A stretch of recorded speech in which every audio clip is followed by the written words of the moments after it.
Alright, in this video we will be putting together a Bayou 220 Kawasaki carburetor. We've got it completely disassembled, we've got it cleaned, and we've got it ready to go back together. The first thing we're going to put in is the air fuel screw. So we've got a spring here, this small air fuel screw here, and that's going to go in this in the bottom here. There's a washer that'll be in the bottom of it that you want to make sure that's in there before you put that spring in that screw in. You screw it in, and remember this is the one that we screwed all the way in, and then we screwed it out however many turns that your manual says for your altitude. In my case, I screwed all the way in and then screw it 1.5 turns out.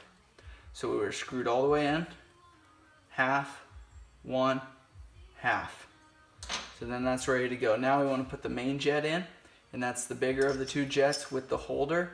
This main jet comes apart right here, flathead screw with this 10mm holder here, and you screw that in, and then use a flathead screwdriver and finish putting that in.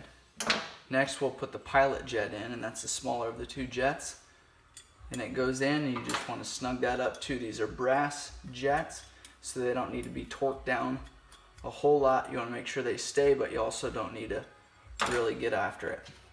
Here is your idle screw here with the spring there. So you want to put that in the side there. You screw it in, and this one you'll adjust when after you start the machine to see where you're at, but you want to get it so it gets fairly snug, and then you can back it out some. So next what you want to do is put the float in with the needle, and you take the needle, and it doesn't matter which way you turn this clip. You can turn it either way, it's right in the center.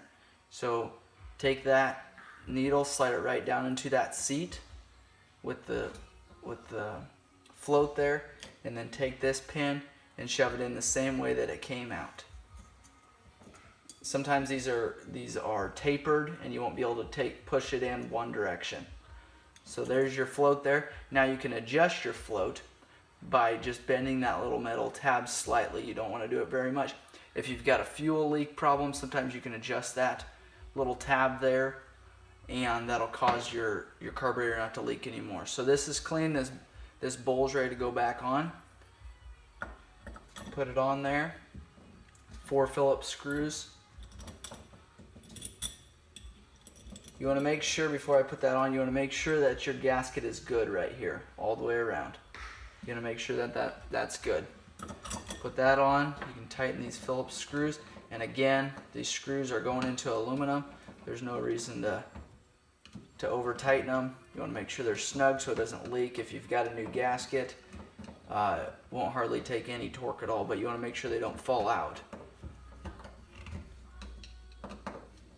A lot of times these Phillips screws will round off. You can grab vice grips and remove them that way. So we've got the bottom put back together. Now next we've got your slide here. We've got your needle here. So the washer on this case will be on top. You slide the needle down in the middle, making sure that washer stays there. And then we've got your clip here.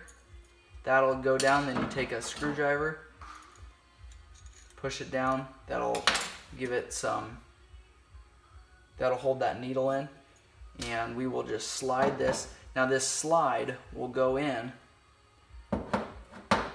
This right here, this smaller groove, is where the idle screw will go into. So you slide it down this way. Okay, but when you're putting it together, your needle jet needs to be lined up with that hole in the center. So you want to make sure you take your other finger there and kind of push it where it needs to go. Then you can slide your slide all the way down. Now when you get it all the way down, take the spring here, put it in, put the cap back on. Now if you're putting it back on the four-wheeler, you'll have to put the, oops, we forgot an O-ring here. If you're putting it back on the four-wheeler, you'll have to put that throttle cable back on this area. So we'll put that cap on. Same way with the choke. We've got the plunger here, slide it all the way down. Again, it needs to move freely, so you want to make sure there's not too much, make sure you don't have to cram it down in there.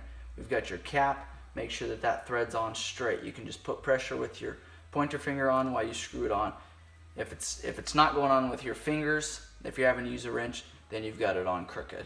So that is a carburetor on a Bayou 220.